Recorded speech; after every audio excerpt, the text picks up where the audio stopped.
दोस्तों नमस्कार। स्थित लव जिहाद पर उत्तर प्रदेश के मुख्यमंत्री योगी आदित्यनाथ कानून बनाने जा रहे हैं। धर्मांतरण अध्यादेश के मसौदे को योगी की कैबिनेट ने 24 नवंबर 2020 को मंजूरी दे दी है। अब इसे अध्यादेश के रूप में लाया जाएगा।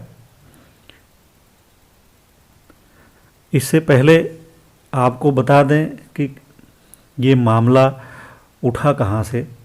दरअसल भारतीय जनता पार्टी यानी भाजपा की ये कपोल कल्पित धारणा है कि लव जिहाद जैसी कोई चीज़ है। उनका मानना है कि मुस्लिम युवक हिंदू लड़कियों को बहला फुसला कर शादी करते हैं और एक तरीके से ये लव जिहाद है। हालांकि ऐसा कोई प्रमाणिक मामला सामने नहीं आया, लेकिन अपने राजनीतिक फ़ायदे के लिए भारतीय जनता पार्टी और उसके अनुषांगिक संगठन इसको हमेशा तूल दिए रहते हैं। ये मामला तब और ज़्यादा तूल में आया जब उत्तर प्रदेश में उपचुनाव थे और उसी दौरान इलाहाबाद हाई कोर्ट ने अपना एक फ़ैसला सुनाया 30 अक्टूबर 2020 को। 30 अक्टूबर 2020 को इलाहाबाद हाई कोर्ट ने फैसला सुनाया कि सिर्फ शादी के लिए धर्म परिवर्तन स्वीकार नहीं है। शादीशुदा जोड़े ने अदालत से सुरक्षा मांगी थी, याचिका दाखिल की थी, जिसे इलाहाबाद हाई कोर्ट ने खारिज कर दिया। इलाहाबाद हाई कोर्ट ने तब कहा था कि सिर्फ शादी के लिए किया गया धर्म परिवर्तन मान्य नहीं है। इसके साथ ही कोर्ट ने शादीशुदा जोड़े की पुलिस सुरक्षा की मांग वाली याचिका को खारिज कर दिया था। कोर्ट ने 2014 के नूरजहां बेगम उर्फ अंजलि मिश्रा बनाम यूपी सरकार मामले में अपने आदेश का हवाला देते हुए कहा था कि सिर्फ शादी के इरादे से किया गया धर्म परिवर्तन स्वीकार नहीं है। जस्टिस महेश चंद्र त्रिपाठी के समक्ष पेश याचिका में प्रियांशी उर्फ सबरीन और उनके पति ने बताया कि उन्होंने स्वेच्छा से शादी की है, मगर लड़की के पिता इससे खुश नहीं है। दंपति ने कोर्ट से सुरक्षा मुहैया कराने और वैवाहिक जीवन में हस्तक्षेप न करने का आदेश देने का अर्जी दी थी। हालांकि कोर्ट ने संविधान के अनुच्छेद 226 के तहत हस्तक्षेप से इनकार कर दिया और रिट याचिका खारिज कर दी। जस्टिस त्रिपाठी ने कहा कि इस मामले को देखने से स्पष्ट है कि लड़की जन्म से मुस्लिम है। उसने 29 जून 2020 को हिंदू धर्म स्वीकार किया और 31 जुलाई को हिंदू रीति रिवाज से शादी की। इससे साफ है कि धर्म परिवर्तन सिर्फ विवाह के उद्देश्य से किया गया है। कोर्ट ने इस धर्मांतरण को अवैध करार देते हुए याचिकाकर्ता को संबंधित मजिस्ट्रेट के समक्ष पेश होकर अपना पक्ष रखने की छूट दी। कोर्ट ने कुरान की हदीसों का हवाला देते हुए कहा कि इस्लाम के बारे में बिना जाने और बिना आस्था विश्वास के धर्म बदलना स्वीकार नहीं है, यह इस्लाम के खिलाफ है। कोर्ट ने संविधान के अनुच्छेद 226 के तहत मामले में हस्तक्षेप करने से इनकार कर दिया और रिट याचिका खारिज कर दी। कोर्ट ने इस धर्मांतरण को अवैध करार देते हुए याचिकाकर्ता को संबंधित मजिस्ट्रेट के समक्ष अपना पक्ष रखने की छूट दी। जस्टिस त्रिपाठी ने फैसला देते हुए 2014 के नूरजहां बेगम मसले में दिए इलाहाबाद हाई कोर्ट के फैसले का हवाला दिया। इस मामले में हिंदू महिला ने इस्लाम धर्म अपनाकर शादी की थी, जिसे कोर्ट ने इस्लाम की मान्यताओं को देखते हुए अवैध करार दिया था। तब हाई कोर्ट ने लिली थॉमस केस का जिक्र किया था, जिसमें सुप्रीम कोर्ट ने इस्लामी विश्वास के बिना किए गए धर्मांतरण को अवैध ठहराया था। हाई कोर्ट के इसी फैसले से भारतीय जनता पार्टी को एक मुद्दा मिल गया। उसे लगा कि अब वह लव जिहाद मामले को उछाल करके अपना राजनीतिक उल्लू सीधा कर सकती है। तो इसके बाद मध्य प्रदेश की भाजपा सरकार ने लव जिहाद के खिलाफ कानून बनाने की बात कही। हरियाणा की मनोहर लाल खट्टर सरकार ने इस मामले पे कानून बनाने की बात कही। उत्तर प्रदेश के मुख्यमंत्री योगी आदित्यनाथ ने जौनपुर की एक चुनावी सभा में कहा कि जो है लव जिहाद करने वाले मान जाए, नहीं तो उनका राम नाम सत्य हो जाएगा। यहीं पर उन्होंने कानून बनाने का ऐलान भी किया था। लेकिन पिछले दिनों यानी 23 नवंबर को इलाहाबाद हाई कोर्ट का एक और फैसला आ गया, जिसके बाद ये लगा था कि अब भाजपा की जो राज्य सरकारें हैं इस मामले से कदम पीछे खींच लेंगी, क्योंकि इसमें एक स्पष्ट लाइन हाई कोर्ट ने खींच दी थी। बावजूद इसके उत्तर प्रदेश के मुख्यमंत्री ने लव जिहाद के कपोल कल्पित मामले पर कानून बनाने का निर्णय ले लिया। दरअसल 23 नवंबर 2020 को इलाहाबाद हाई कोर्ट ने अपने एक फैसले में कहा कि प्रत्येक व्यक्ति को अपनी पसंद के व्यक्ति के साथ, चाहे वह किसी भी धर्म को मानने वाला हो, रहने का अधिकार है। यह उसकी व्यक्तिगत स्वतंत्रता के अधिकार का मूल तत्व है। यानी व्यक्तिगत स्वतंत्रता यहाँ पर अदालत ने उसको अहमियत दी है। कोर्ट ने कहा, हम यह समझने में नाकाम हैं कि जब कानून दो व्यक्तियों को, चाहे वह समान लिंग के ही क्यों न हो, शांतिपूर्वक रहने की अनुमति देता है, तो किसी को भी उनके रिश्ते पर आपत्ति करने का अधिकार नहीं है, चाहे वह कोई व्यक्ति हो, परिवार हो अथवा राज्य ही क्यों न हो। कोर्ट ने हाल ही में एकल पीठ द्वारा प्रियांशी उर्फ समरीन और नूरजहां बेगम उर्फ अंजलि मिश्रा के केस में दिए गए फैसले से असहमति जताते हुए कहा कि इन दोनों मामलों में दो वयस्क लोगों द्वारा अपनी मर्जी से अपना साथी चुनने और इसके साथ रहने की स्वतंत्रता के अधिकार पर विचार नहीं किया गया है।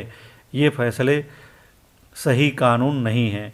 यह निर्णय न्यायमूर्ति पंकज नकवी और न्यायमूर्ति विवेक अग्रवाल की पीठ ने कुशीनगर के विष्णुपुर निवासी सलामत अंसारी और प्रियंका खरवार की याचिका पर सुनवाई करते हुए दिया था।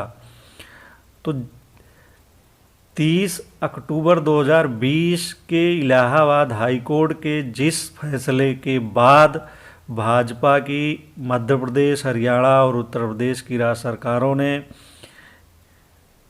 कथित लव जिहाद को एक मुद्दा बनाते हुए कानून बनाने की बातें कही, उस फैसले को इलाहाबाद हाई कोर्ट की ही एक पीठ ने बदल दिया और गलत करार दिया और अदालत ने स्पष्ट कहा कि जब कानून दो व्यक्तियों को, चाहे वह समान लिंग के ही क्यों न, शांतिपूर्वक रहने की अनुमति देता है, तो किसी को भी उनके रिश्ते पर आपत्ति करने का अधिकार नहीं है। किसी को भी, चाहे वह कोई व्यक्ति, परिवार अथवा राज्य ही क्यों ना हो। इसके बावजूद भी उत्तर प्रदेश सरकार ने कैबिनेट बुलाकर धर्मांतरण अध्यादेश का मसौदा तैयार कर दिया और इसे राज्यपाल के पास भेज के एक अध्यादेश के जरिए कानून को लागू करने का फैसला किया है। अब ये कितना सही है, कितना गलत है, कितना कानूनी रूप से सही होगा, मामला सुप्रीम कोर्ट में जाएगा, नहीं जाएगा, जाएगा तो क्या होगा और नहीं जाएगा तो क्या होगा। कुछ लोग इसे गलत मान रहे हैं, कुछ लोग सही मान रहे हैं। सबके अपने अपने इसकी धारणाएं हैं। जाहिर है कि भारतीय जनता पार्टी और उसके अनुषंगिक संगठन इसको सही ही मान रहे हैं, लेकिन विपक्षी दल इसे सही नहीं मान रहे हैं। हालांकि वह इस मामले में खुलकर विरोध भी नहीं कर रहे हैं। लेकिन देखा जाए तो सुप्रीम कोर्ट में अगर यह मामला गया तो शायद ही यह कानून का रूप ले पाए। तो इससे पहले ये इस मामले में क्या होगा नहीं होगा बता देते हैं कि जो अखबारों के मीडिया के माध्यम से खबर आई है उसके अनुसार उत्तर प्रदेश सरकार ने जो धर्मांतरण अध्यादेश का मसौदा तैयार किया है उसमें क्या क्या शामिल है। उसमें शामिल है कि शादी के लिए जबरन धर्म परिवर्तन पर यूपी में 10 साल तक की सज़ा होगी।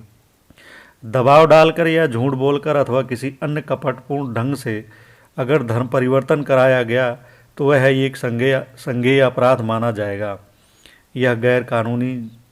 यह गैर जमानती होगा और प्रथम श्रेणी मजिस्ट्रेट के न्यायालय में मुकदमा चलेगा। दोष सिद्ध हुआ तो दोषी को कम से कम 1 वर्ष और अधिकतम 5 वर्ष की सज़ा भुगतनी होगी। साथ ही कम से कम 15,000 रुपये का जुर्माना भी भरना होगा। मामला SC/ST मामला होगा तो सज़ा अधिक हो जाएगी। अगर धर्म परिवर्तन का मामला अवयस्क महिला, अनुसूचित जाति या अनुसूचित जनजाति की महिला के संबंध में हुआ तो दोषी को 3 वर्ष से 10 वर्ष तक कारावास की सज़ा और न्यूनतम 25,000 रुपया जुर्माना अदा करना पड़ेगा।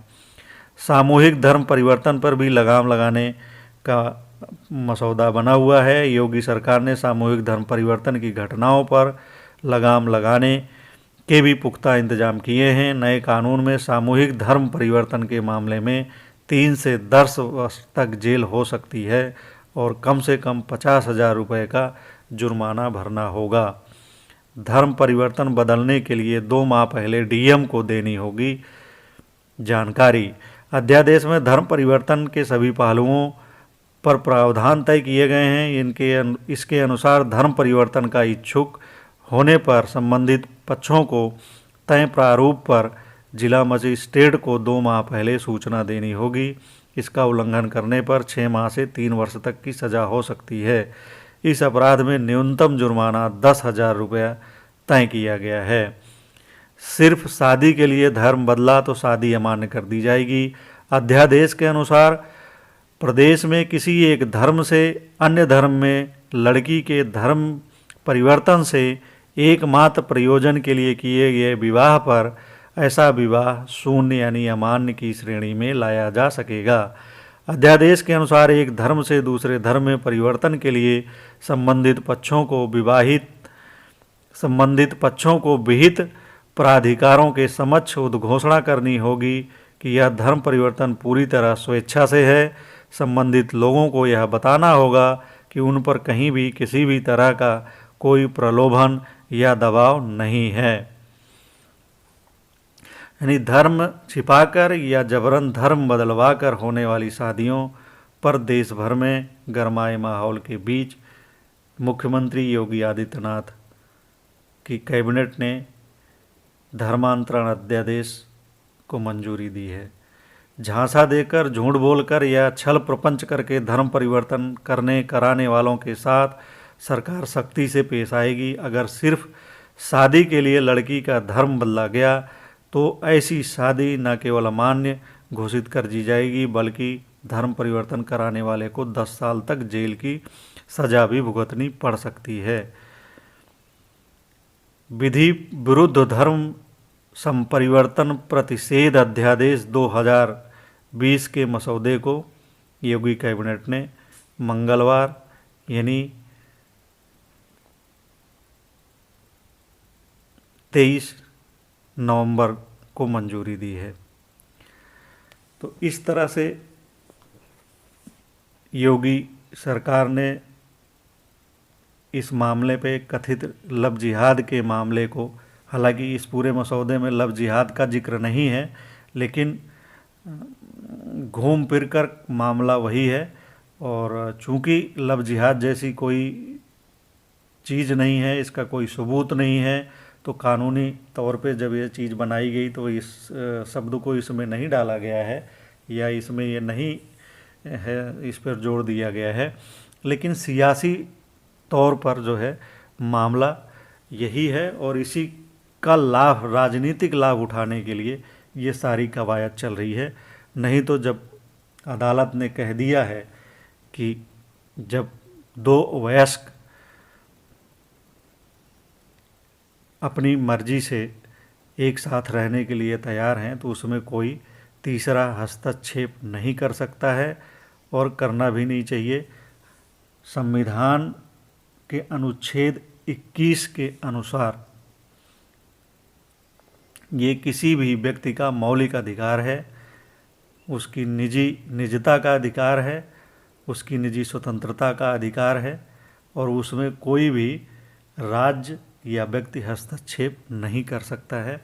तो इसी से सवाल यह भी उठता है कि क्या ये जो कानून बनाया गया है, अगर इसे सुप्रीम कोर्ट में चुनौती दी गई तो क्या ये वहाँ पर खारिज हो जाएगा या इसे मान्यता मिल जाएगी, ये आने वाला समय बताएगा।